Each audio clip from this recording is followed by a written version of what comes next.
नमस्कार दोस्तों आज के समय में हमारा दिन प्लास्टिक से ही शुरू होता है और प्लास्टिक से ही खत्म होता है। हम सुबह सुबह उठकर जिस बोतल से पानी पीते हैं वह बोतल भी प्लास्टिक का ही बना होता है।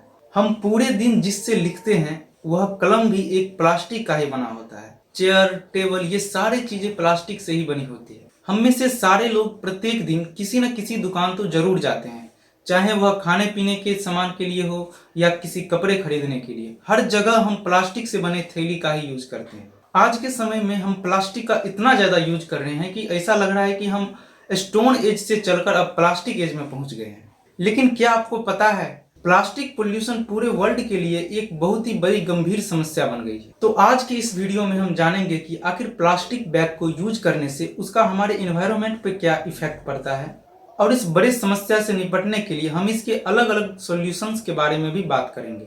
तो चलिए जानते हैं।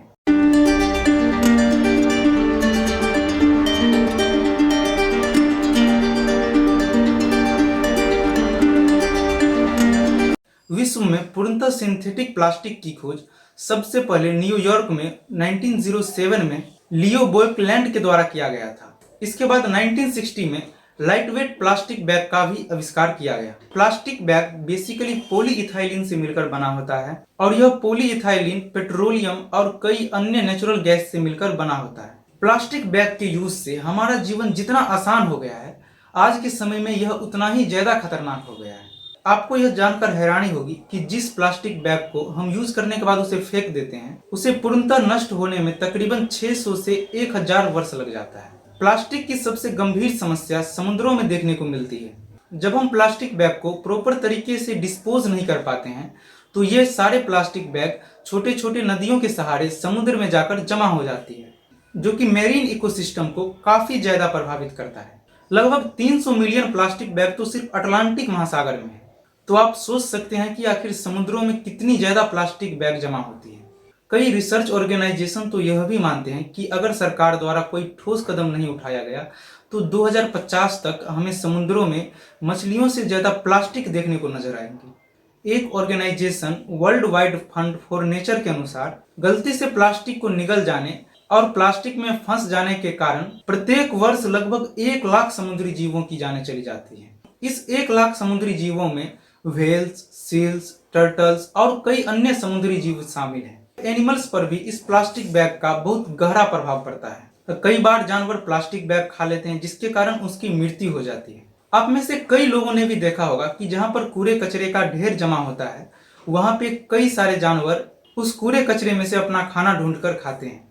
अक्सर इस दौरान ये जानवर खाना के साथ साथ प्लास्टिक बैग को भी गलती से खा जाते हैं। ये प्लास्टिक बैग इनके इंटेस्टाइन को बंद कर देता है, जिसके कारण भूख से इनकी मृत्यु हो जाती है।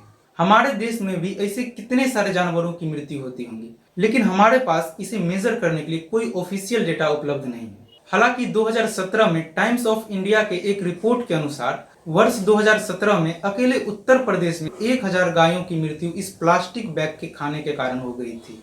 तो आप सोच सकते हैं कि आखिर पूरे देश में इससे कितनी ज्यादा जानवरों की मृत्यु होती होंगी। कई जगह तो कचरों को जलाया भी जाता है जिसमें ज्यादातर प्लास्टिक ही होते हैं, और ये प्लास्टिक के जलने के कारण रिस्पिरेटरी सिस्टम पे काफी ज्यादा इफेक्ट पड़ता है। तो अब तक शायद आपको पता चल गया होगा कि आखिर प्लास्टिक बैग हमारे एनवायरनमेंट पर कितना ज्यादा इफेक्ट डालता है। तो अब हम बात करते हैं आखिर इस बड़े समस्या का सॉल्यूशन क्या है। दोस्तों, इस समस्या का सॉल्यूशन उतना आसान भी नहीं है। इस समस्या का सॉल्यूशन आज भी एक डिबेटेबल क्वेश्चन बना हुआ है। आप में से कई लोगों के मन में यह विचार आ रहा होगा कि इसमें कौन सी बड़ी बात है इसका सॉल्यूशन ढूंढने में। हमें प्लास्टिक बैग को बैन कर देना चाहिए और हमें पेपर से बने बैग का यूज करना चाहिए। लेकिन दोस्तों, पेपर बैग को यूज में लाना उतना भी ज्यादा आसान नहीं है, क्योंकि एक तो पेपर बैग बनाने के लिए काफी ज्यादा एनर्जी रिसोर्सेज की जरूरत होती है, और दूसरी बात, पेपर पेड़ से ही बनते हैं, और अगर हम ज्यादा पेपर बैग का यूज करें तो इसके लिए हम ज्यादा से ज्यादा पेड़ों को काटना पड़ेगा, और ज्यादा से ज्यादा पेड़ों को काटकर पेपर बैग बनाना यह कोई अल्टरनेटिव अच्छा सोल्यूशन तो है नहीं।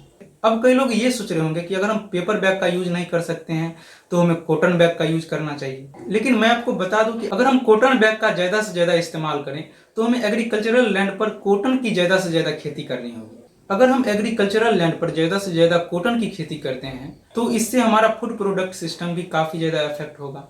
तो यह भी एक अच्छा सोल्यूशन नहीं है। कई रिसर्चर्स का मानना है कि हमें इस समस्या से निपटने के लिए प्लास्टिक बैग के प्राइस को बढ़ा देना चाहिए। आज के दिनों में दोस्तों प्लास्टिक बैग का कोई भी वैल्यू नहीं है। लोग प्रत्येक दिन न्यूज़पेपर खरीदते हैं फिर भी उसे फेंकते नहीं है। क्योंकि उसकी वैल्यू ज़्यादा है। अगर हम प्लास्टिक बैग के वैल्यू को भी बढ़ा देते हैं, उसके कॉस्ट को भी बढ़ा देते हैं, तो इसे लोग एक बार यूज करके फेंकेंगे नहीं, उसे दोबारा यूज करने की भी सोचेंगे। तो शायद यह भी एक अच्छा सॉल्यूशन हो सकता है। आपको यह सॉल्यूशन कैसा लगता है? Please write down in the comment section. कई रिसर्चर्स मानते हैं कि हमें प्लास्टिक बैग के कलेक्शन पर ज्यादा जोर देना चाहिए, क्योंकि अगर हम प्लास्टिक बैग को ज्यादा से ज्यादा कलेक्शन करते हैं तो उसे फिर से रिसाइकल किया जा सकता है।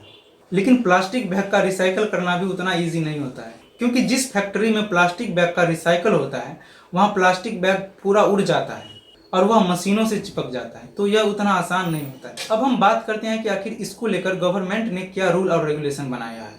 इस प्लास्टिक पोल्यूशन की समस्या से निपटने के लिए लगभग सारे कंट्री के गवर्नमेंट ने अलग अलग तरीके से सिंगल यूज प्लास्टिक को बैन कर दिया है।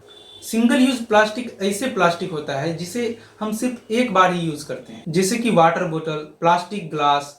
इस सिंगल यूज प्लास्टिक बैग को सबसे पहले बांग्लादेश द्वारा 2002 में बैन किया गया था। हमारे देश भारत में भी इस समस्या के समाधान के लिए इस साल काफी सारे रूल और रेगुलेशन बनाए गए हैं।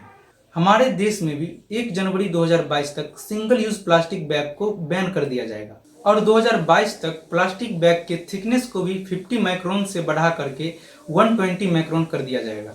दोस्तों, यह एक बहुत बढ़िया कदम जरूर है, लेकिन यह भी इसके लिए पर्याप्त नहीं है। मुझे लगता है कि इस समस्या को खत्म करने के लिए हमें 100% बायोडिग्रेडेबल प्लास्टिक बैग का यूज करना चाहिए। आज के दिनों में कई सारे कंपनी 100% बायोडिग्रेडेबल प्लास्टिक बैग बनाती हैं, जैसे कि बायोग्रीन, वर्ल्ड सेंट्रिक और भी कई अन्य कंपनीज हैं। शायद यह भी पर्याप्त सॉल्यूशन नहीं हो सकता है। आप क्या सोचते हैं? इस समस्या को कैसे सॉल्व किया जाए? अपना विचार कमेंट सेक्शन में जरूर बताएं। तो आज के लिए बस इतना ही। धन्यवाद। मिलते हैं अगले वीडियो में। अगर आपको यह वीडियो अच्छा लगा हो तो प्लीज इसे शेयर कीजिए, ताकि हम ज्यादा से ज्यादा लोगों को प्लास्टिक पोल्यूशन के प्रति जागरूक कर सकें।